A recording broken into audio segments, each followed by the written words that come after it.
Hello everyone, good morning po sa inyong lahat.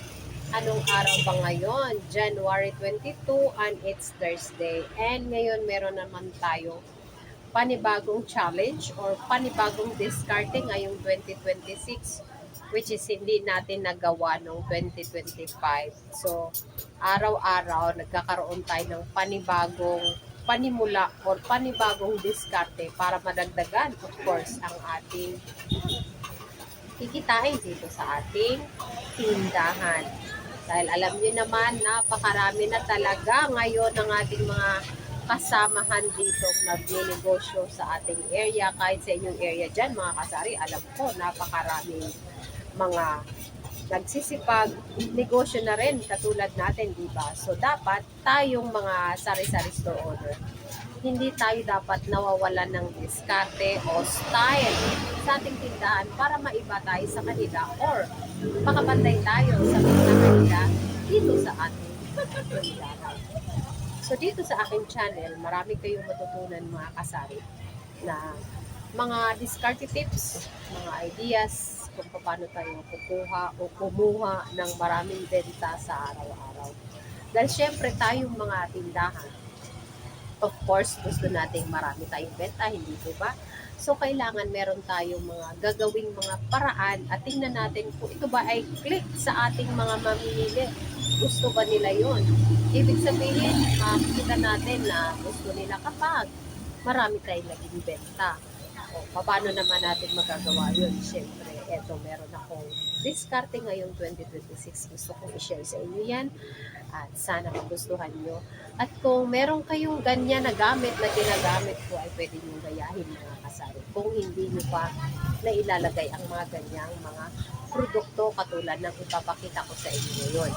Ito dito kasi sa aking tindahan mga kasari, yung mga paninda ko na iba, hindi nakikita ng customer. So ngayon, na-find out ko pagka end of the month, just like 2025, nakita ko nag-i-expire na sila kasi nga naman hindi sila nakikita o hindi sila napapansin. So yung mga sinasabi ko, ito yung mga paninda natin slow moving na items dito sa ating tindahan. Yung mga fast moving, walang kaso yun.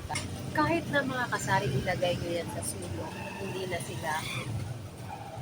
na sila maghahanap. Kundi magsasabi na lang ng pabili ng pancit canton, pabili ng ganito. Kasi yun ay mga fast moving din. So, meron kasing mga iba naman ng mga customer na dahil slow moving yan, hinahanap nila na sa mga mata nila. Pag hindi nila nakita, oras na hindi nila napansin sa tindahan mo, diretso aalis, hahanapin nila sa ibang tindahan. So kasi, ang mga customer, mga kasari, magkaiba ng, let's say, ugali.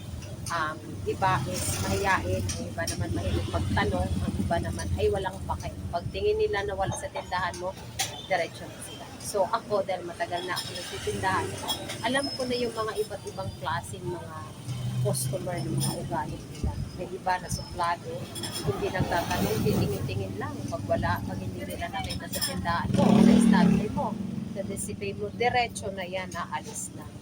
So ngayon for today, bibigyan natin ng atensyon ng ating mga palitang slow moving items na hindi masyadong hanapin sa aming tindahan. So dapat ito mga kasari, ito ginagawa ko, papakita ko sa inyo.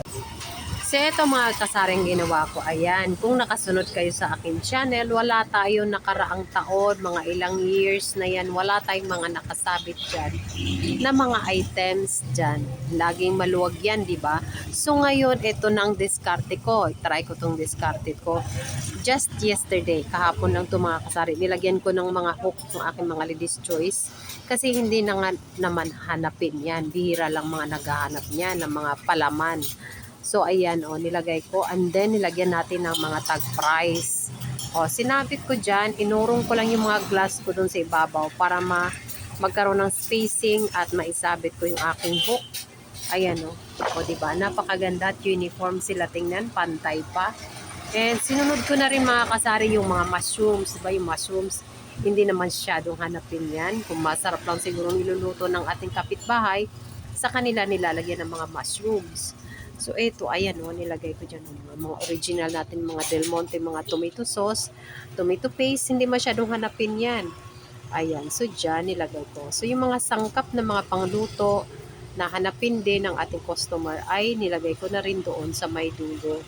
O, ayan, di ba? Yun ang aking pinagagagawa at pinagbubuting-ting kahapon dito sa aking tindahan. Ayan, meron din tayong magic sarap na malaki dyan. Kasi may naghanap yan na malaki. At malaki na rin na betchin, which is nandito. Eto, nilagay ko na lang dito sa aking box. Ayan yung malaking puti na yun. Kasi, hanapin yun sa aking customer dito dahil merong nagtitinda dito ng chicken na lilitsyon manok. So, yun, hinahaluan nila ng ganun. Kaya, hindi ko na kailangan i-display kasi lagi nilang binibili yan ng maramihan dito sa aking tindahan. So, yun ang aking diskarte ngayong 2026 sa aking mga slow-moving items. Pinapakita ko na meron ako niyan at sinasabit ko talaga sa mga cook na dito lang yan front pag tumingin si customer dito sa may harap. Ayan, makikita nila kaagad na meron akong iba't ibang klaseng palaman, iba't ibang klaseng pansahog sa pangluto. Maliban na nasa mga glass ko ng mga mga betchin, mga magic sarap. Ayan, meron na rin pala tayong bago mga kasari. Oh. Bago lang to. Meron na ba kayo nito sa inyong tindahan? Yung liquid seasoning na mahal na nasa bottle, ngayon ay available na sa sachets. And bintahan ko dito is only, ayan, 8 pesos. So, diba, diskarte lang para makita ni customer ang ating mga paninda at may iba kasi sa nasabi ko na hindi nagtatanong. So, ayan, hindi na sila dapat magtanong. Makita na nila talaga na ayan, nakahang na po diretso sa mga mata nila ang ating mga slow-moving items. So, yun lang po ang share ko for today's video. Thank you so much again for watching and see you on my next vlog, mga kasari.